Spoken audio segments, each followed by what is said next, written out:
Hello दोस्तों, मैं आपका दोस्त फरहान। आज आगे बढ़ेंगे हम अपने फ्लुएंट इंग्लिश स्पीकिंग कोर्स में, जिसमें मैंने आपको अभी तक जो कुछ बताया है, अब आगे बहुत इंपॉर्टेंट फेजेस हैं। पिछले चैप्टर में मैंने आपको ये बताया था कि आपको किस तरीके से तैयारी करते जाना है और आगे बढ़ते जाना है।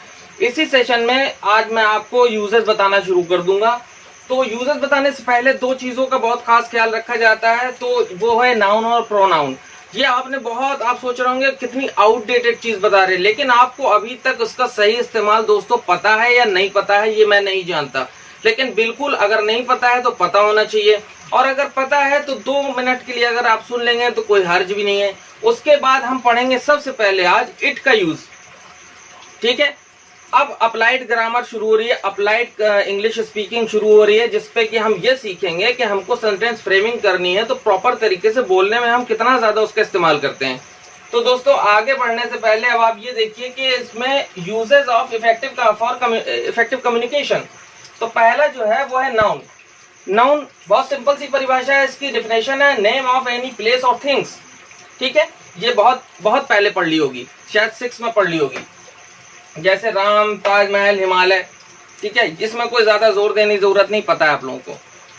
दूसरा आता है प्रोनाउन। प्रोनाउन आपने परिभाषा जरूर पढ़ी होगी, लेकिन इसके इस्तेमाल क्या है, इसके यूजेस क्या है, ये पता होना जरूरी है।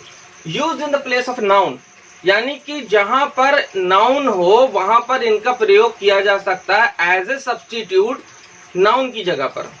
जैसे बहुत सिंपल सा एक सेंटेंस आप लीजिए, एक व्यक्ति के बारे में हमें 2-3 बातें बताना हो। जैसे कि अगर मैं ये कहूं कि राम मेरा दोस्त है, ठीक है, लेकिन और आगे मैं ये कहूं कि राम मेरा दोस्त है और राम पागल है, तो ये अजीब सा लगेगा, भद्दा सा। ठीक है, लेकिन इसमें खूबसूरती कैसे है कि जब मैं ये बोलूं राम मेरा दोस्त है यार, लेकिन वो पागल है, अब इसमें खूबसूरती आ गई वर्ड में। ठीक है, अब आप इसको इंग्लिश में जब बनाएंगे वो कैसे होगा, Ram is my friend but he is mad. अब सोचिए अगर इसी में हम यहाँ ही की जगह राम रख देते, Ram is my friend but Ram is mad, तो ये कुछ अटपटा सा लगता। इसकी जगह मैंने बोला Ram is my friend but he is mad, तो ये जो ही लगा है दोबारा राम की जगह, यानी राम क्या था, नाउन था। अब दोबारा सेंटेंस में, अब चूंकि उसी के बारे में चर्चा हो रही है, तो उसमें हमने राम की जगह ही का इस्तेमाल कर लिया, तो ये क्या हो गया, प्रोनाउन हो गया। अब इसी के आगे हम ये भी बोल सकते हैं Ram is my friend but he is studying in 10th class. ये भी बोल सकते हैं Ram is my friend but he is going to the another coaching, but he goes to another coaching.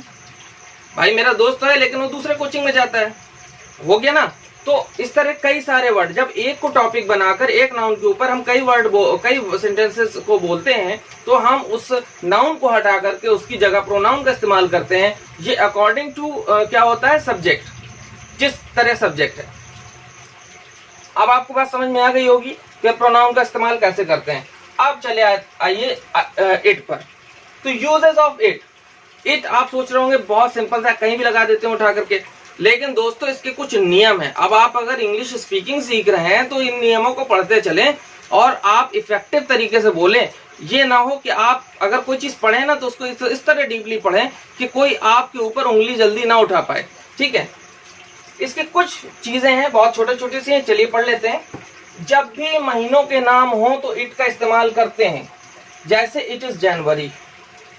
अगर हमसे पूछा जाए यार कौन सा महीना चल रहा है, तो हम क्या बोलते हैं, जून चल रहा है बोलते हैं। तो इसको आप किस तरीके से बोलेंगे, इट इज जून। ठीक है, इसी तरह डेट बताएंगे, आज कौन सी डेट है दोस्तों। किसी से पूछेंगे आज कौन सी डेट है, तो आप इसको क्या बोलेंगे, it is 6th of June, it is 7th of June, it is 1st of August। इस तरीके से to tell the name of the days, दिनों के नाम के लिए, इट इज संडे टुडे।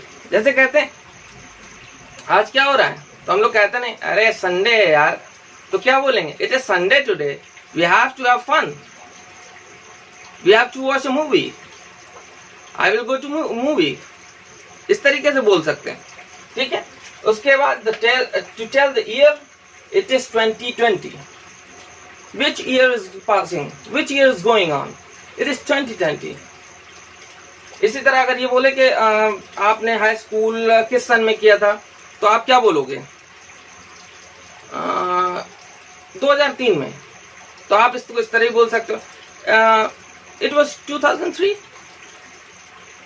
कितना आसान। To tell the natural activities, जैसे कि क्या होता है नेचुरल एक्टिविटीज, प्राकृतिक जो क्रियाएं होती हैं, जैसे बारिश होना। को पूछे क्या हो रहा है, या हम लोग फोन करते अक्सर बताते हैं ना, यार यहाँ बहुत बारिश हो रही है, तो इसको इंग्लिश में बोलेंगे इट लगा करे, it is raining very heavily. ठीक है, इट्स रेनिंग।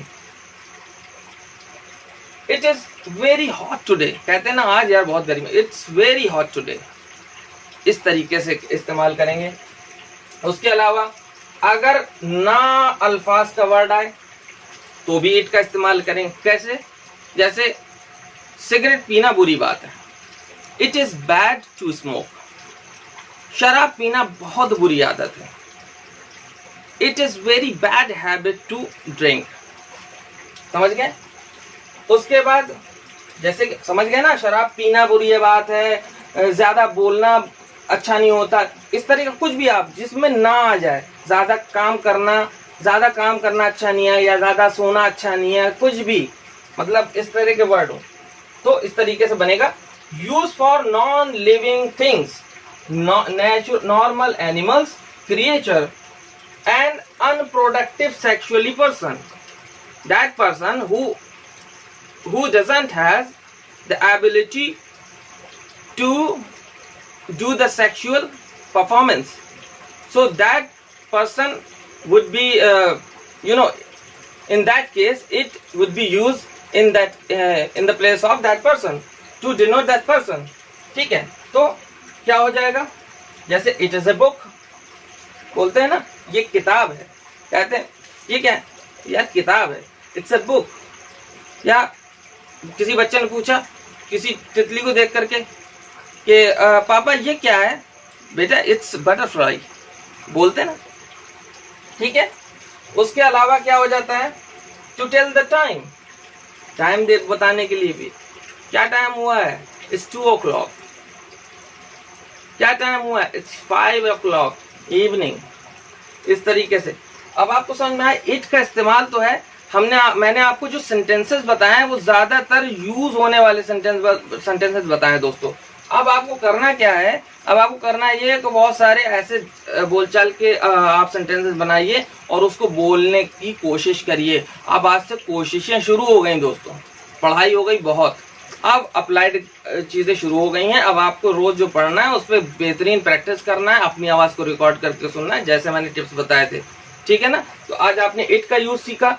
अब कल हम आगे के यूज सीखेंगे, जैसे इज, एम, आर का use, shall be, will be का यूज। इस तरीके से मैं बहुत ज्यादा वक्त नहीं खींचूंगा आपका, वीडियो जरूर 10-12 मिनट का 15 मिनट का हो जाता है, लेकिन आपके डेज घट रहे हैं इसमें। तो समझ में आ रहा है दोस्तों? तो उम्मीद करता हूँ ये आज पढ़ के आपको मजा आई होगी, लगा होगा कि हाँ एक कदम आगे बढ़ गए। तो ज्यादा से ज्यादा दोस्तों शेयर कीजिए अपने दोस्तों के बीच भी, ताकि उनको भी कुछ पता चल सके। और एक ग्रुप बनाइए, खूब जम के शेयर कीजिए, पूरा वीडियो देखिए, स्किप मत करिए, क्योंकि अगर सीखने आए हो दोस्तों तो थोड़ा सा वक्त लेकर के आओ यार। मैं आपका दोस्त फरहान अख्तर से एक बार फिर हैव अ ग्रेट डे।